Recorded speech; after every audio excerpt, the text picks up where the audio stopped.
Ijjatiyya duraa akkan isin namni ganamaa galgalaa fakkeenya jaalalaa gabbayee ol seenuu asuman ilaala.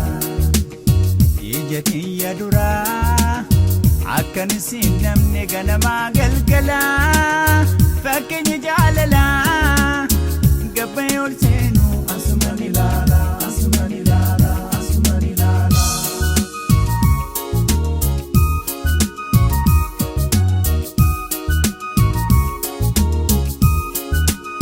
Yaa mootii lilii ogeetti jaalala akka hin toloine si tolchee gaddisaa teessoo ta'e ataatu qonneetiyya keessaa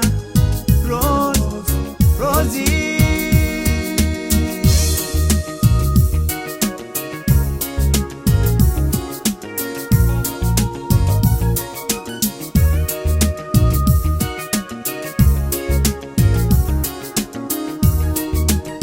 Ijjatiyya duraa akkan isin namni ganamaa galgalaa fakkeenya jaalalaa gabbayee ol seenuu asuman ilaala.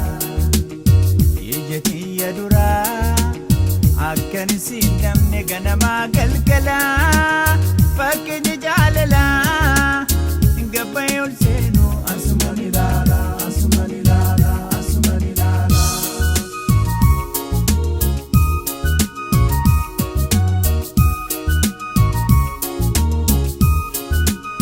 Kaasifa fakkaatu hedduutu uumame kan ta'e adda ta'e hunda si caalchisee ana qofaa miti hunda si faarsisee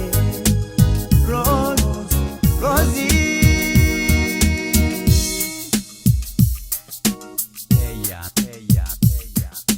Mimi nakupenda wewe sana Rose.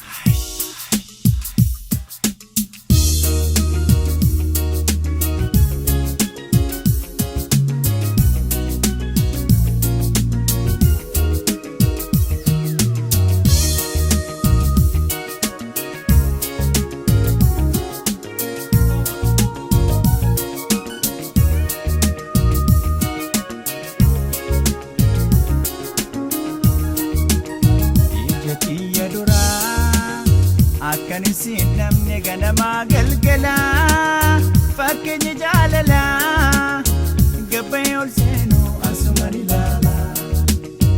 Ijjatiyya duraa akkan isin namni ganamaa galgalaa fakkeenya jaalalaa gabbayee ol seenuu asuman ilaala. Asuman ilaala. Asuman ilaala.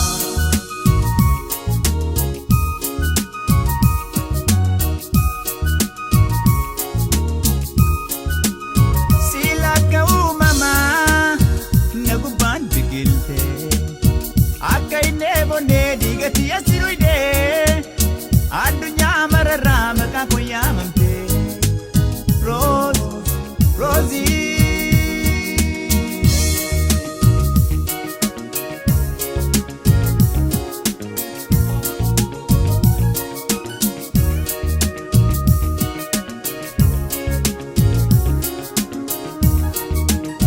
Ijjatiyya duraa akkan isin namni ganamaa galgalaa fakkeenya jaalalaa gabbayee ol seenuu asuman ilaala.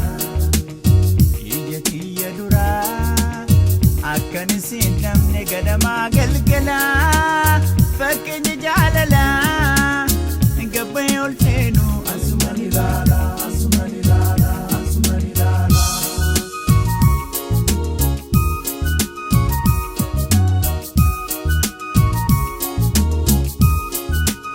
Kenna jaalalaatiif sumatu filame kanaaf ansi baarsee waa'ee ta'e odeessee na jaalatuun oltu bosona dhageesse.